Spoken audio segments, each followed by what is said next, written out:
October 14th, 1066. Dawn. Southeastern England. Near a place now called Battle. A hill traditionally known as Senlac Hill. Harold too stood at the summit. Before him stretched the Norman army. An estimated force of several thousand to nearly 10,000 men. A mix of cavalry, infantry, and archers. All waiting for him. What was Harold thinking in that moment? Records tell us he was exhausted. Just 3 weeks earlier, he had crushed the Vikings at York. A forced march covering hundreds of kilometers.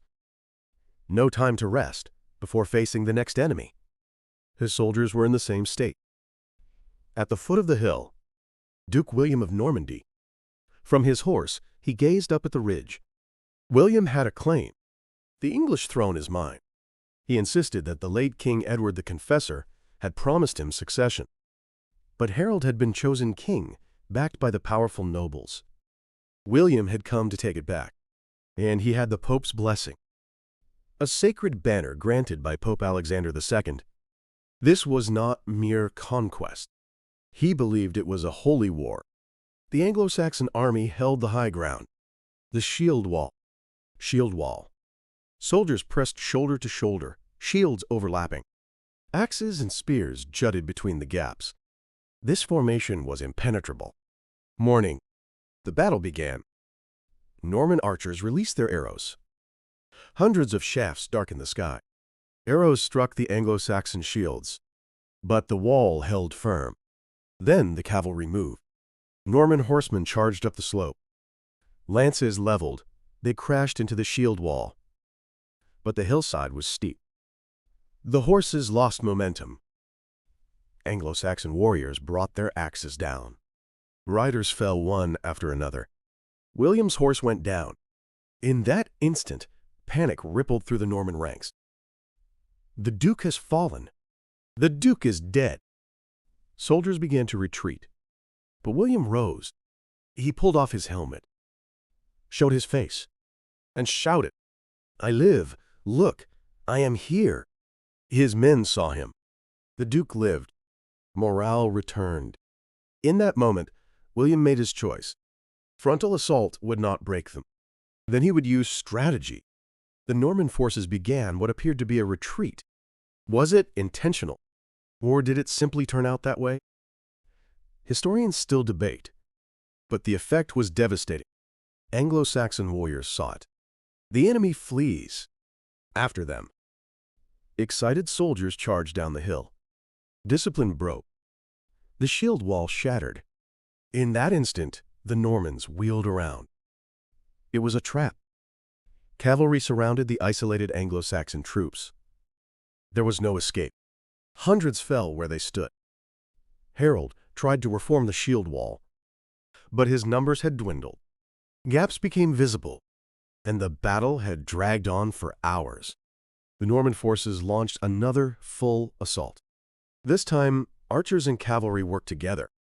Arrows filled the sky. Immediately after, cavalry charged. Anglo-Saxon warriors had to watch the sky while defending their front. Cracks spread through the shield wall. Evening, legend says, a single arrow pierced Harold's eye. Or perhaps the swords of knights cut him down. The truth is lost. But one thing is certain. The king fell to his knees at last. In that moment, everything collapsed. The king has fallen. The king is dead. Terror seized the soldiers. The shield wall broke. The Anglo-Saxon army was destroyed. Evening. A long day of battle, from dawn to dusk, had ended. Harold too died on the field. The Anglo-Saxon kingdom perished. One day of battle. One legendary arrow symbolized everything. December 25th. Christmas Day. William was crowned at Westminster Abbey. King William I of England. The Conqueror. William the Conqueror. The Norman conquest was complete. William I transformed England. Norman nobles ruled the land. Anglo-Norman French heavily influenced the language of court and upper classes. Latin was also widely used in official documents. English remained the language of common people. The Anglo-Saxons became the rule, and the languages began to merge.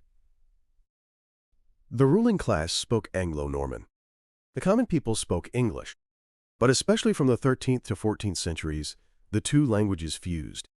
The farmer raising cattle called it cow, English, but the noble eating the meat called it beef. From French, a pig was pig, English. The meat was pork.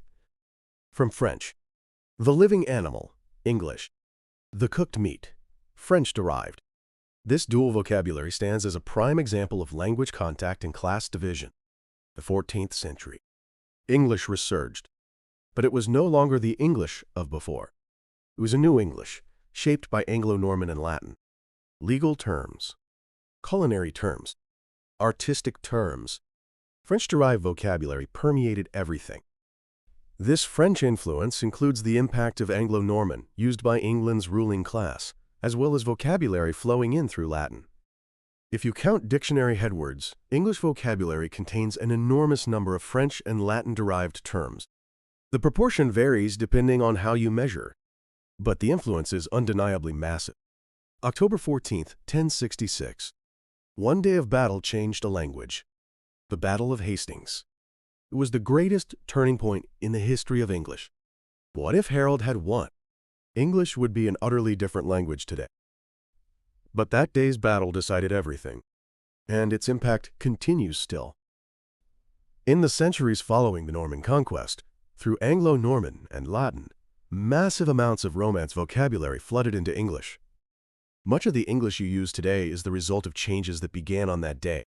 Now I ask you, history is built from moments.